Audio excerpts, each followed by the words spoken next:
It's easy to overlook the power of food, which women have known forever. Rabbi Shalom Greenberg of the Shanghai Jewish Center observed, Shabbat is a sacred night, closely tied to family. He said that whenever we can offer familiar Syrian foods to those away from home, we are actually giving them an important connection to home. Well, I can report, while I was working with local Chinese assistants, although the language barrier was real, we all found that cooking is a language of its own.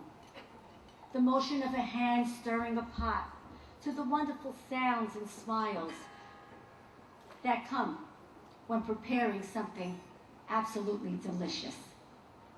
That trip to Shanghai and the Far East, the sharing of my culture's foods and traditions with those who miss them and with those who discover them, is only one example of the mission on which I have found myself since the book was completed.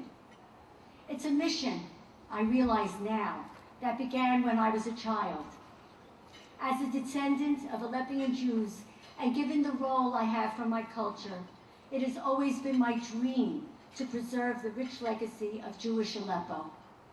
I was brought up in this country by Aleppian parents, Murad and Sarin Katan, Alav HaShalom.